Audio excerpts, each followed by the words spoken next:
দেখছিলেন mercantile bank সংবাদ শিরোনাম। এবার জানাবো খবরের বিস্তারিত। আপনাদের সাথে আছি আমি সঙ্গীতা ইসলাম। গাইবান্ধার তিস্তা ও ব্রহ্মপুত্র নদের বিভিন্ন স্থানে শুরু হয়েছে তীব্র নদী ভাঙন। অব্যাহত ভাঙনে বাড়িঘর হারানোর আতঙ্কে দিন পার করছেন নদী পাড়ের হাজারো মানুষ। হুমকিতে স্কুল মাদ্রাসা সহ প্রায় ৫ শতাধিক পরিবারের বসতভিটা। ভাঙন প্রতিরোধে স্থায়ী ব্যবস্থা নেওয়ার দাবি এলাকাবাসীর।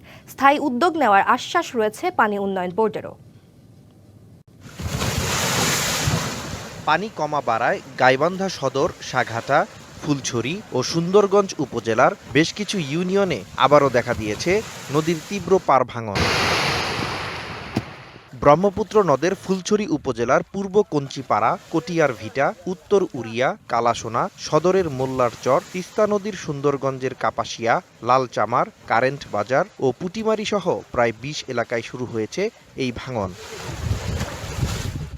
এতে হুমকির মুখে রয়েছে স্কুল, মাদ্রাসা ও মসজিদ সহ ফুলছড়ি উপজেলার ক্রসবাদের দুটি আশ্রয়ন প্রকল্পের প্রায় ৫ শতাধিক পরিবারের বসতভিটা। অব্যাহত ভাঙনে দিশেহারা স্থানীয়রা। ভাঙন প্রতিরোধে দ্রুত স্থায়ী ব্যবস্থা নেওয়ার দাবি তাদের। কোনো মতো একটা আশ্বাস দিয়ে খালি কয়েকটা বস্তা জব করে দিয়া গেছে। আমরা তো বিপদ থেকে এখনো তো রক্ষা পেলাম না। আমার ঘরে কোনো জায়গা জমিন নাই, যেগুলো আছে সব কিছু নদী ভাঙি গেছে। নদী গর্ভে যাইতে যাইতে যাইতে যাইতে আমাদের এই গরিব সহায়তায় মানুষের জন্য কোথাও আশ্রয় আর নাই। এদিকে ভাঙন প্রবণ এলাকা চিহ্নিত করে স্থায়ী উদ্যোগ নেওয়ার কথা জানায় পানি উন্নয়ন বোর্ড। এই নদী ভাঙন প্রবণ যে এলাকাগুলো আছে এগুলো চিহ্নিত করে সমীক্ষার কার্যক্রম সম্পন্ন করেছি। এই উপজেলার ১২ কিলোমিটার এলাকায় নদী ভাঙন রক্ষার জন্য আমরা একটা উন্নয়ন প্রকল্পের প্রস্তাবনা ইতিমধ্যেই বোর্ডে প্রেরণ করছি। বিশেষ করে সদর, সুন্দরগঞ্জ এবং ফুলছড়ি উপজেলার যে নদী ভাঙন যে সমস্যাটি আছে এটার স্থায়ী সমাধান হবে। ত্রাণ বা অস্থায়ী সমাধান নয়, ভাঙন প্রতিরোধে স্থায়ী সমাধান চান ভুক্তভোগীরা। DBC news desk. সরকার আসে, সরকার যায়, অবস্থা বদলায় না ঝালকাঠির কাঠালিয়া উপজেলার বিষখালী নদীপাড়ের বাসিন্দাদের। জোয়ারের পানি বাড়লেই তলিয়ে যায় গ্রামের পর গ্রাম। ক্ষতিগ্রস্ত হয় ফসলি জমি, ভেসে যায় পুকুরের মাছ। পাশাপাশি নদী ভাঙনে সর্বশান্ত অনেক পরিবার। স্থায়ী বন্যা নিয়ন্ত্রণ বাঁধ নির্মাণে নেই কার্যকর কোনো উদ্যোগ। ঝালকাঠির কাঠালিয়া উপজেলায় বিষখালী নদী তীরবর্তী মানুষকে বন্যা ও নদী ভাঙন থেকে রক্ষায় বিভিন্ন সময় নির্মাণ করা হয় ২৬ কিলোমিটার বাঁধ। তবে নানা প্রাকৃতিক দুর্যোগে ক্ষতিগ্রস্ত হয়ে এখন অকার্যকর বাঁধটি। জোয়ারের সময় বাঁধের ভাঙা অংশ দিয়ে পানি ঢুকে তলিয়ে যায় লোকালয় সহ ফসলের ক্ষেত। প্রতি বর্ষাতেই ভাঙছে ঘরবাড়ি, ফসলি জমি সহ নানা স্থাপনা। বন্যার পূর্বাভাস পাইলে আমরা বাড়িঘরে কেউ থাকতে পারি না। সিগন্যাল পাইলেই সব বাড়িঘর সাইডে চলে যায়, কারণ হচ্ছে আমাদের পানিতে সমস্ত তলাই যায়। কোলা মানে কোনো চাষ করতে পারি না, কোনো কৃষি দিতে পারি না। পানিতে সব তলাই যায়, আরি পেলে লইয়ে যায়, রান দেখা মুহার চুলো থাকে না। এই পরিস্থিতি থেকে উত্তরণে স্থানীয়দের চাওয়া একটি স্থায়ী টেকসই বেড়িবাঁধ। তবে বারবার বিভিন্ন দপ্তরে আবেদন করেও মেলেনি সাড়া। বেড়িবাঁধটা স্থায়ীভাবে নির্মাণ করা হতো, গ্রামের লোকজন আমরা এই ক্ষতি সাধন থেকে রেহাই পেতাম। এখানে বেড়িবাঁধ না থাকায় উপজেলা পরিষদ এবং আমাদের ঘরবাড়ি সব পানিতে স্বাভাবিক জোয়ারেই তলিয়ে যায়। বাঁধ নির্মাণে একটি প্রকল্প মন্ত্রণালয়ে পাঠানোর কথা জানিয়েছে ঝালকাঠি পানি উন্নয়ন বোর্ড। বরাদ্দ পেলেই শুরু হবে কাজ। কাঠালিয়া এবং রাজাপুর উপজেলায় যে সকল ভাঙন প্রভাবিত স্থান আছে সেসব ভাঙন প্রভাবিত স্থানের উপর একটি সমীক্ষা সম্পাদিত হয়েছে। ওই সমীক্ষাগুলোর প্রেক্ষিতে আমরা একটি প্রকল্প দ্রুতই প্রস্তুত করে আমরা প্ল্যানিং কমিশনে প্রেরণ করব এবং অনুমোদন সাপেক্ষে কাজ বাস্তবায়ন করা হবে। বিষখালী পাড়ের ২৬ কিলোমিটার বেড়িবাঁধ সিসি ব্লক ডাম্পিং করে নির্মাণ করা হলে স্থায়ীভাবে রক্ষা পাবে উপজেলাটি। এ ব্যাপারে কার্যকর উদ্যোগ নেওয়া হবে এমন প্রত্যাশা ভুক্তভোগীদের। DBC news desk. গেল মৌসুমে আলু ও বোরো ধানের ভালো ফলন হলেও দাম না পেয়ে এবার আমন ধান চাষ নিয়ে শঙ্কায় জয়পুরহাটের কৃষকরা। তাদের আশঙ্কা, মৌসুম শেষে ধানের দাম বেশি না হলে পথে বসতে হবে তাদের। তাই ঝুঁকি নিয়েই আমন ধান চাষ শুরু করেছেন। তবে কাঙ্ক্ষিত ফলনে লাভের আশ্বাস কৃষি বিভাগের। জয়পুরহাট জেলায় এরই মধ্যে ২০৫০ হেক্টর জমিতে আমন ধান রোপণ সম্পন্ন হয়েছে। আশা ফলনও হবে আশানুরূপ। তবে গত মৌসুমে আলু ও বোরো ধান নিয়ে লোকসানের মুখে পড়ে এবারও শঙ্কায় কৃষক। গত মৌসুমের লোকসান কাটাতেই এবার আমন রোপণে আগ্রহী হয় কৃষক। তবে ধানের দাম ভালো নিয়ে শঙ্কা যেন কাটছে না তাদের। এমনিতেই সার, কীটনাশক ও মজুরি সহ অন্যান্য উপকরণের দাম বেশি হওয়ায় বেড়েছে ধানের উৎপাদন। তার উপর ধানের দাম কম হলে আশানুরূপ ফলনেও লাভের মুখ দেখবে না কৃষক। এই অবস্থায় আগামী মৌসুমে ধানের দাম বাড়ানোর দাবি কৃষকদের। যে ধানটা আমরা লাগাচ্ছি এই ধানটা অনেক কষ্ট করে লাগাচ্ছি, কি হবে বাজার এটা বলা পারি না।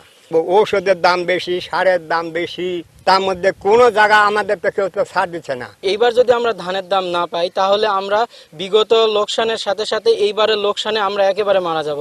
আমাদের মাননীয় সরকারের কাছে একটাই আবেদন যে আমাদের ধানের দাম যেন বাড়াইয়ে দেয়। তবে কৃষি বিভাগের আশা কাঙ্ক্ষিত ফলনে এবার লাভবান হবেন কৃষকরা। আমরা আশা করছি সময়ের মধ্যেই এই রূপামন ট্রান্সপ্লান্টিংটা সম্পন্ন হবে, তারা ফলন বেশি পাবে এবং লাভবান হবে। জেলায় এবার ৬৯,৮৫০ হেক্টর জমি থেকে ২,২১,৫৩৫ মেট্রিক টন চাল উৎপাদনের লক্ষ্যমাত্রা নির্ধারণ করা হয়েছে। DBC news desk. ভূমি জটিলতায় পড়েছে চাঁদপুরের মতলব উত্তরের অর্থনৈতিক অঞ্চল প্রকল্প।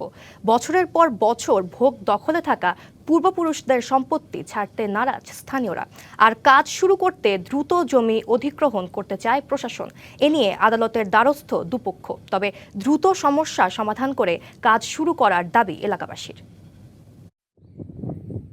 গেল ১ জুন চাঁদপুরের মতলব উত্তর উপজেলায় অর্থনৈতিক অঞ্চল স্থাপনে চাইনিজ এগ্রিভোল্টাইজ অর্থনৈতিক অঞ্চল প্রতিষ্ঠায় বেজা এবং পাওয়ার চায়না ইন্টারন্যাশনাল গ্রুপের মধ্যে একটি সমঝোতা হয়। প্রকল্পটি পাশ হয়েছিল ২০১৭ সালে। এটি বাস্তবায়ন হলে কর্মসংস্থান হবে ২ লাখ মানুষের। ২০১৮ সালে প্রকল্পের জন্য ৩,০৩৭ একর জমি রেজিস্ট্রি করে হস্তান্তর করা হয় বেজার কাছে। এর মধ্যে খাস জমি ছিল ১,০০০ একর। আরসিএস ও এস খতিয়ানে ব্যক্তি মালিকানাধীন ১,৫০০ একর ভূমি বিএস এর সময় ১ নম্বর খতিয়ানভুক্ত হয়ে যায়। তা নিয়েই তৈরি হয়েছে জটিলতা। ভোগ দখলে থাকা জমি ছাড়তে নারাজ বাসিন্দারা। এ নিয়ে ২০১৯ সালে আদালতে মামলা হলেও জারি হয় স্থিতাবস্থা। সিএস রেকর্ড আমাকে নামে, এস রেকর্ড আমাকে নামে, কিন্তু বিএস আমাকে সরকার আমাকে ডাকে নাই। সরকার আমাকে ডাকে নাই, বিএস কিভাবে করছে আমরা জানি না। এই জায়গা জমি যদি আমার বাপদাদের কাছে নেগা, তাহলে আমরা কি দূরে চলবো আর কি দূরে খামো আর কোথায় আমরা যাবো? আমাদের বাপদাদের কাছে বিটাবাটি থুয়ে আমরা কই যাবো? আর আমাদের বিন্দু পরিমাণ রক্ত থাকতো মানে আমরা দিতে রাজি না। তাতে থমকে যায় অর্থনৈতিক অঞ্চলের কাজ। তবে সম্প্রতি জেলা প্রশাসন এই জমি অর্থনৈতিক অঞ্চলের জন্য লিজ দেওয়ার প্রক্রিয়া শুরু করেছে। কাজ শুরুর আগে ভূমি সংক্রান্ত জটিলতা নিরসন প্রয়োজন বলে জানান আইনজীবী। কোনো রকমে কেউ বিএসএ মালিক হইলে সে মালিক হয়ে যায় না, এবং এটা নিয়ে আইনি সর্বোচ্চ বাংলাদেশের সর্বোচ্চ আশ্রয়স্থল সেই হাইকোর্টে রিট পিটিশন আছে, এবং সেই রিট পিটিশনে স্থায়ী নিষেধাজ্ঞা দেওয়া আছে। আমরা চাই আইনের বাস্তবায়ন হোক, আইনকে আমরা শ্রদ্ধা করি, সরকারও শ্রদ্ধা করতে হবে। ভূমিগুলো সরকারি খাস জমি দাবি করে ক্ষতিগ্রস্ত বাসিন্দা ও কৃষকদের পুনর্বাসনের আশ্বাস দিয়েছেন জেলা প্রশাসক। সেইখানে অনেক দিন যাবতীয় আমাদের অনেক কৃষকরা এখানে বসবাস করেন এবং তারা কিছু দাবি করছেন যে তারা যদি এখানে অর্থনৈতিক অঞ্চল হয় তারা আসলে অসহায় হয়ে পড়বে। যদি এরকমটা মনে হয় যে তাদের রাইট আছে এবং তাদেরকে কিছু ক্ষতিপূরণ বা পুনর্বাসন করা দরকার, সেই বিষয়ে বেজার সাথে আমরা চিঠি চালাচালি করছি, হয়তো একটা সমাধান আসবে। পিছিয়ে পড়া এই অঞ্চলের মানুষের আর্থসামাজিক উন্নয়নে ভূমি জটিলতা কাটিয়ে দ্রুত অর্থনৈতিক অঞ্চলের কাজ শুরু করার তাগিদ স্থানীয়দের। DBC news desk. বিলুপ্তির ঝুঁকিতে থাকা সুন্দরবনে বৃদ্ধি পাচ্ছে বাঘের সংখ্যা। 2টি জরিপে মিলেছে এই তথ্য। এটিকে প্রয়োজনীয় ব্যবস্থা নেওয়ার সুফল হিসেবেই দেখা হচ্ছে। তবে বাঘ বাড়লেও কমেনি হুমকি, বরং মানুষের আগ্রাসন এবং জলবায়ু পরিবর্তন সহ প্রাকৃতিক বিভিন্ন কারণে বিপন্নের ঝুঁকিতে প্রাণীটি। বাঘের সংখ্যা বৃদ্ধি, সুন্দরবনের সমৃদ্ধি, এই প্রতিপাদ্যে আজ পালিত হচ্ছে বিশ্ব বাঘ দিবস।